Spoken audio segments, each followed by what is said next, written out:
On se pose une question, eh bien, les terres rares sont-elles le nouvel enjeu de la guerre, et notamment de la guerre en Ukraine? Regardez cette carte, justement, où vous allez voir où se situent les métaux rares en Ukraine. On voit bien où se trouvent eh bien, les réserves de métaux stratégiques, du lithium, du titane ou encore du rubidium. Alors, vous ne connaissez peut-être pas forcément tous leurs noms, et pourtant, eh bien, leur utilité est cruciale. On s'en sert pour des objets électroniques, numériques, des téléphones portables, des disques durs, des écrans, des voitures électriques, des turbines, mais aussi eh bien, pour la fabrication d'armes. Alors, ce sont le meilleur atout du président ukrainien Volodymyr Zelensky. Donald Trump avait proposé justement d'investir dans cette terre rare et de monnayer eh bien, la protection américaine de l'Ukraine. Eh bien, hier, à la conférence de la sécurité de Munich, eh bien, Volodymyr Zelensky a refusé cet accord. Écoutez.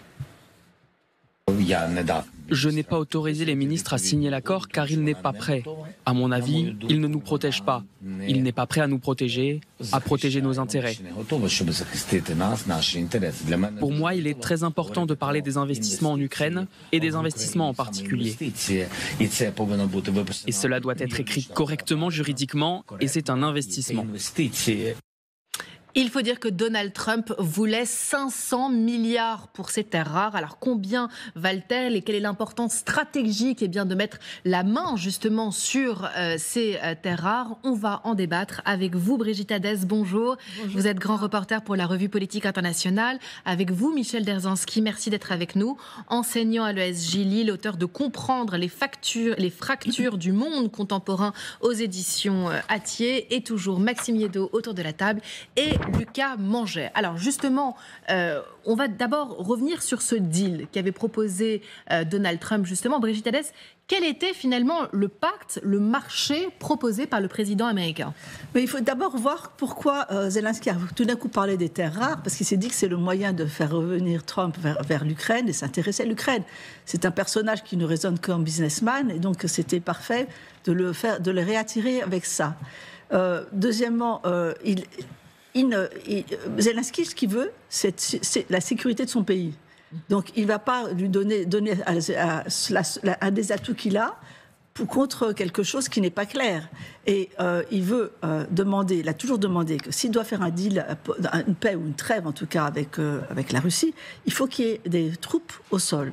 Et donc, ce qu'il demande, c'est qu'il y ait une sécurité, soi-disant une sécurité pour les entreprises en joint venture qui ferait avec les États-Unis sur des terrains, mais c'est en fait la sécurité du pays qui veut donc la présence des troupes américaines. Mais à mon avis, il ne les aura pas, les troupes américaines, mais il aura les troupes européennes. Ce qui va nous permettre, moi je vois ça comme ça va permettre aux Européens de revenir avec leur importance, et on a vraiment des grands atouts parce que on a des troupes très militaires, des armées excellentes. Justement, avant d'aller justement sur le plan de sécurité, restons encore un instant sur ces terres rares. Oui. Donald Trump, Lucas Manget, proposait 500 milliards. Ça vaut ça, des terres rares aujourd'hui, pour qu'on comprenne bien en fait à quel point c'est l'enjeu finalement géostratégique de demain. Ah, ça vaut largement plus que ça. Et c'est pour ça d'ailleurs que Zelensky freine des cas de fer, parce qu'il sait que ces terres rares, c'est un investissement pour les 50 prochaines années. C'est-à-dire qu'aujourd'hui, toute l'industrie de l'automobile, de l'intelligence artificielle, de la téléphonie, en gros, toute l'électronique, il y a un besoin absolument gigantesque de ces terres rares. Il faut bien voir que on en parle depuis quelques mois de manière accentuée, mais en fait, les gens qui travaillent sur ce sujet savent pertinemment depuis longtemps à quel point on a besoin de ces terres rares. C'est un enjeu stratégique. Il y aura d'ici 2040, la consommation de ce qu'on appelle de terres rares, donc de minerais précieux, va tripler. C'est pas pour rien, je vous donne juste un exemple. Cette semaine, en France, un peu discrètement, Marc Ferracci, le ministre de l'Industrie et de l'Énergie, était à Orléans. Pourquoi Orléans? C'est le siège du BRGM, le Bureau de la Recherche Géologique et Minière.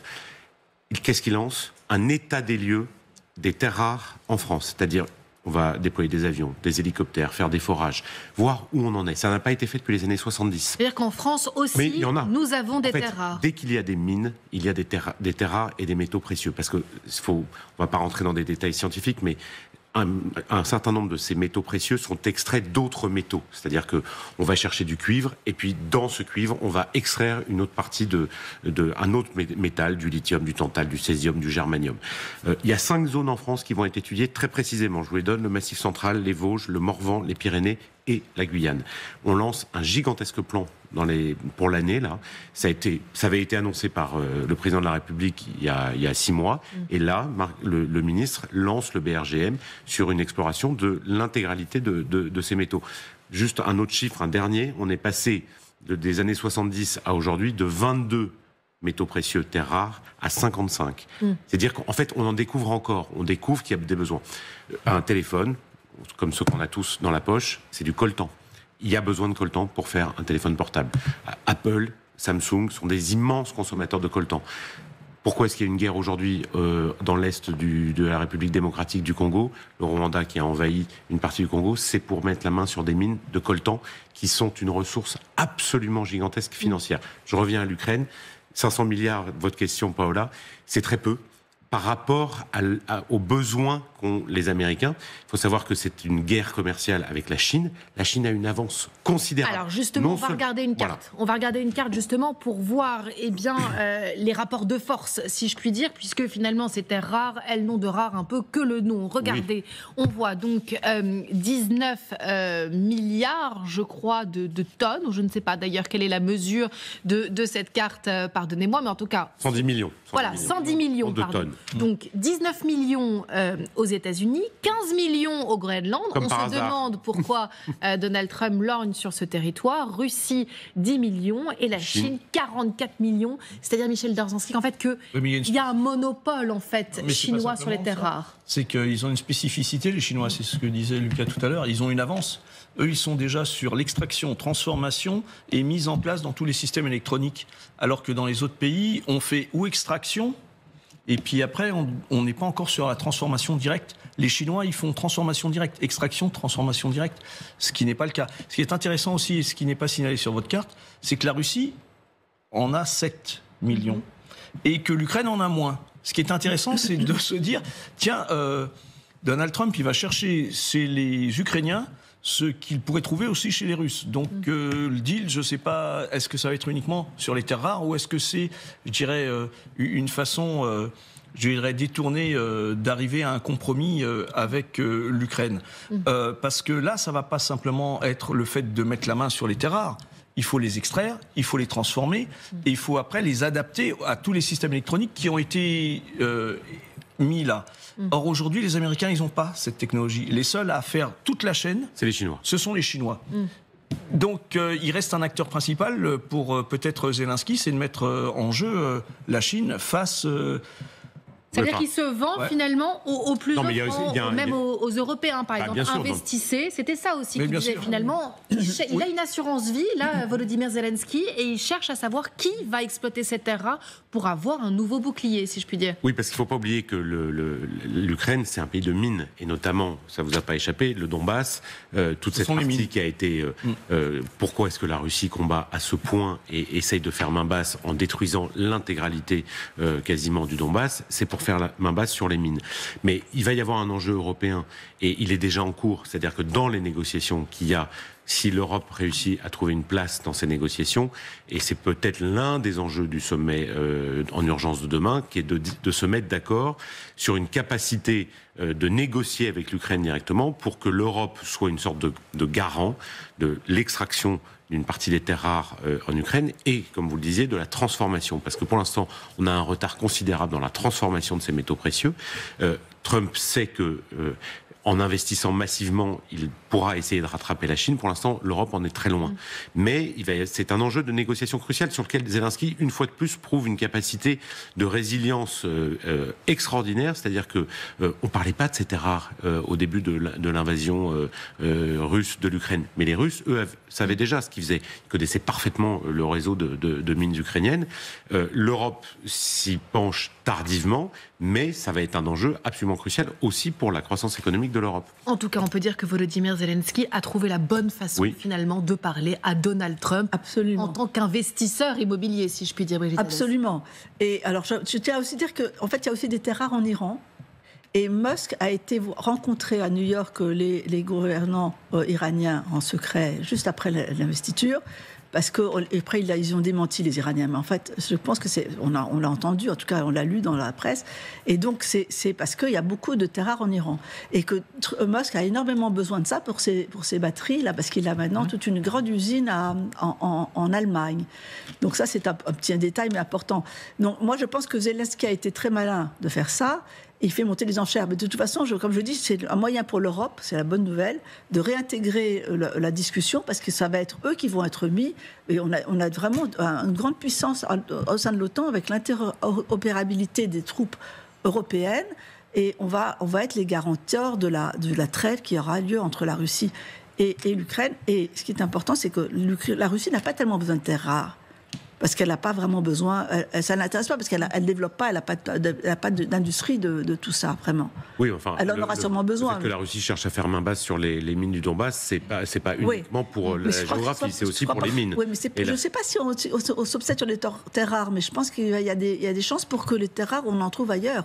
Parce qu'il y en a partout. On en découvre pour l'instant, on est sûr qu'il y en a en Ukraine. Tous les jours. C'est ça. En tout cas, c'est intéressant. Oui.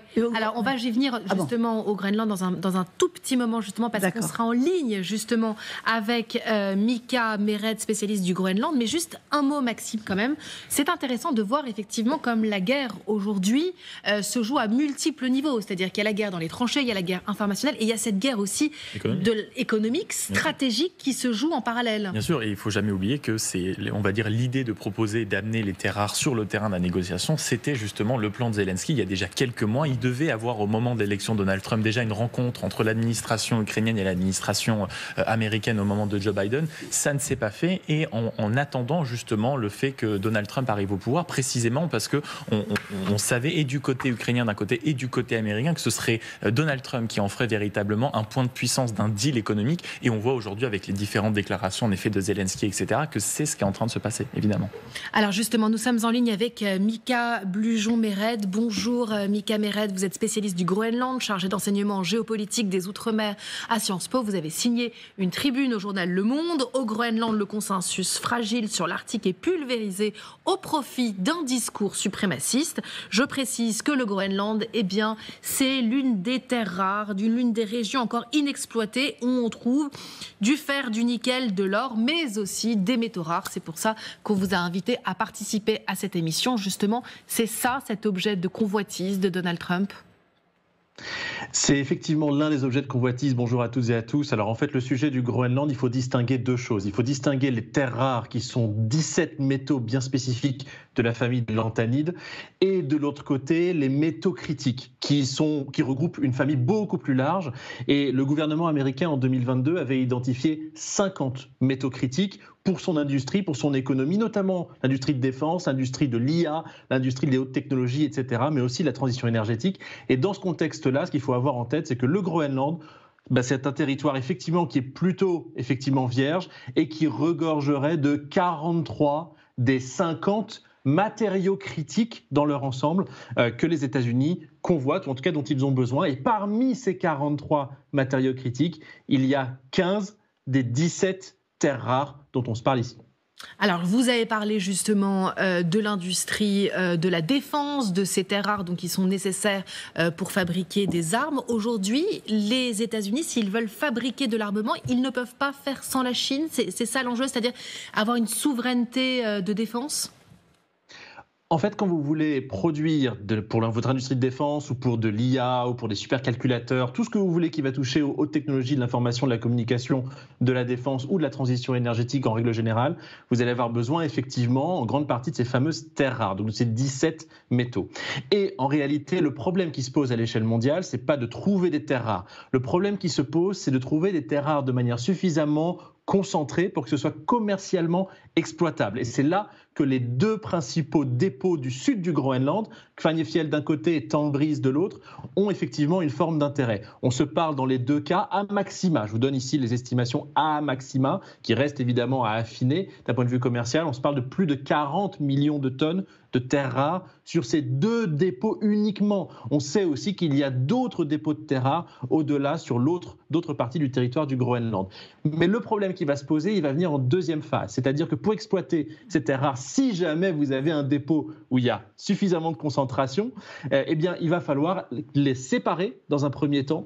Et deuxièmement, une fois que vous avez séparé les terres rares du reste des métaux et des matériaux que vous avez excavés du sol, et il va falloir à ce moment-là les raffiner, c'est-à-dire séparer les différentes terres rares, les 17 métaux que j'évoquais, les uns des autres. Parce que vous n'allez pas tout garder. Ce qui est intéressant pour toutes ces industries-là aujourd'hui, c'est le néodyme, c'est le praséodyme, essentiellement pour faire notamment des aimants permanents ou des matériaux semi-conducteurs, mais vous en avoir besoin d'autres également parmi ces terres rares en fonction de vos différents usages, selon que vous vouliez faire des têtes de missiles, des radars ou d'autres choses comme ça. Donc fondamentalement, ce que le Groenland apporterait, bien sûr, et que l'Ukraine n'apporterait peut-être pas, parce qu'on ne sait pas, aujourd'hui en Ukraine, si effectivement les dépôts de terres rares dont le président Zelensky parle sont commercialement exploitables, eh bien fondamentalement c'est cette possibilité de pouvoir répondre directement par les terres rares groenlandaises aux besoins du marché de l'industrie américaine, effectivement. Merci à Mikael Menrad pour ces précisions et ces nouveaux mots de vocabulaire qu'on apprend avec vous et ces guerres de demain qui s'annoncent justement sur le plan de l'intelligence artificielle, de la défense. Merci infiniment et on espère vous réinviter bientôt sur ce plateau. Alors avant de lancer les grandes opérations raffinage, il s'agit aussi justement de conquérir par la force ou par la monnaie ces territoires. Est-ce que vous pensez que justement Donald Trump a cette vision impérialiste de mettre main basse sur toutes les terres qui l'intéressent? Alors, Trump, il procède par effet d'annonce. Mais en fait, ce qui est complètement incroyable, c'est que les Américains sont là depuis 1941 au Groenland. Ils ont non seulement des bases, ils sont arrivés avec Roosevelt, parce que Roosevelt voulait protéger cette région importante stratégiquement, parce que n'oubliez pas que la Chine c'est le moyen le plus facile d'atteindre les États-Unis, c'est par le Groenland. Donc c'était toujours très stratégique. En 1941, il a envahi, alors qu'ils n'étaient pas encore en guerre avec l'Europe. Ils étaient déjà au Groenland et en Islande. Et c'était à l'époque, le Danemark était déjà aussi envahi par l'Allemagne. Ben ça, c'est un détail, mais c'est important. Donc, les Américains sont là. Ils n'ont jamais bougé. Ils sont là depuis des années. Il y a NORAD, c'est-à-dire le North American Defense, qui est là et qui est très puissante là. Il y a des troupes au sol, etc. Donc, c'est pas du tout ça. Ce qui se passe, c'est qu'en fait, il y a deux problèmes. Premièrement, c'est d'extraire. Ça va être très difficile d'extraire ces métaux parce que c'est très hostile. Et c'est pas parce que le changement climatique est là qu'il n'y aura pas des gros problèmes pour extraire. Parce que après, il y aura des problèmes d'inondation l'été, il y aura plein de choses. C'est pas comme si... Ça va être un ravage écologique, quoi, on peut le dire. C'est difficile, parce qu'en plus, pour séparer les métaux, il faut beaucoup de chimie, c'est terrible. Mais non seulement ça, mais même, ça ne va pas être pratique. Mais en tout cas, même si on le fait, ce sera plutôt un joint venture économique avec le Groenland tel qu'il sera. C'est-à-dire, espérons peut-être qu'il va y avoir un référendum dans quelques mois, parce que le Premier ministre Groenland qui existe, même s'ils sont encore attachés un peu avec le Danemark, qui souhaite d'ailleurs pas se débarrasser, mais se défaire un peu du Groenland. Et donc, ça va devenir un État semi-autonome. C'est déjà semi-autonome, mais ça va devenir autonome. Et donc, je pense qu'il y aura des joint ventures entre le Groenland et les États-Unis sur toutes ces choses-là, que les États-Unis vont financer. On en revient. Vous avez une vision un peu optimiste des choses, parce que pour l'instant, c'est pas ce qu'annonce Donald Trump. Est-ce que ce sera rentable? Mais Donald Trump, il annonce des choses... Il les fait. Non, mais c'est là où je suis pas du tout d'accord. Pardon, mais Donald Trump, non seulement, c'est pas que des effets d'annonce.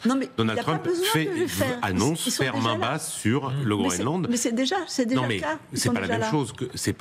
Bien sûr que la présence américaine au Groenland est extrêmement importante militairement et économiquement depuis longtemps, mais c'est pas la même chose d'être présent et d'annoncer, puis de dire ce pays va nous appartenir. Il l'avait. Souvenez-vous. La fin du premier mandat de Trump, il l'annonçait déjà. Il avait fait une sorte d'opération immobilière sur le Groenland en disant « ça s'achète, ces terres-là, ça s'achète ». Il recommence là, sauf que là, il est au début de son mandat. Et donc, la volonté américaine de faire main basse sur les terres rares du Groenland, c'est à la fois un enjeu stratégique, un enjeu économique, mais je ne pense pas que Donald Trump ait l'idée de faire des joint ventures avec les Groenlandais. Pour l'instant, ce qu'il dit, c'est à nous. Oui, mais il va falloir qu'il le paye, et il paye très peu là pour l'instant. Il a proposé une somme ridicule.